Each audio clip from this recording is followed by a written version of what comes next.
अमरावती जिल्ह्याच्या अंजनगाव सुर्जी तालुक्यातील पांढरी खानापूर गावामध्ये डॉक्टर बाबासाहेब आंबेडकरांच्या प्रवेशद्वारावरून दोन गटामध्ये वाद निर्माण झाला होता। काल अमरावतीच्या विभागीय आयुक्त कार्यालयावर दगडफेक लाठीचार्ज झाला होता। आता दोन्ही गटातील नागरिकांनी शांतता ठेवावी असे आमदार बळवंत वानखेडे यांनी आवाहन केले आहे। या प्रकरणात जिल्हाधिकारी यांनी मध्यस्थी केली आहे।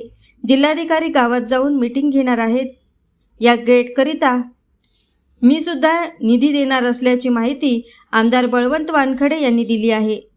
एएस न्यूज महाराष्ट्रकरिता अमरावती येथून रुपालीसह अनिल साखरकर।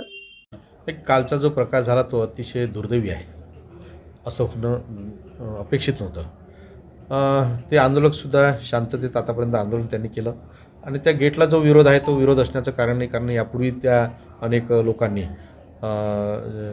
नितीनभाऊ पटेल असतील, दिलीपभाऊ भोपळे असतील, या सर्वांनी त्या गेटला निधीसुद्धा म्हणजे वर्गणीसुद्धा दिली, म्हणून गावात विरोध असण्याचं कारण नाही।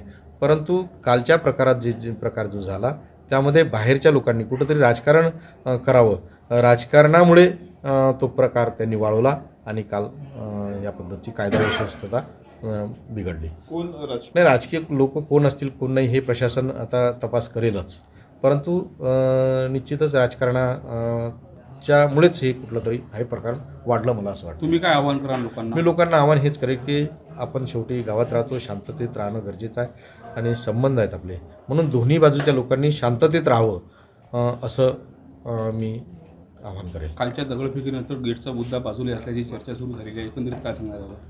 नाही, आता ते गावचे लोक आता कलेक्टर साहेबांनी सुद्धा त्याच्यात मध्यस्थीची भूमिका घेतली आणि गावात जाऊन मीटिंगसुद्धा घेणार आहेत। त्या पद्धतीनं गावकऱ्यांनी ज्या पद्धतीनं दोन्ही बाजूची मंडळींनी समजून ते गेट करण्याच्या संदर्भात चर्चा करतील।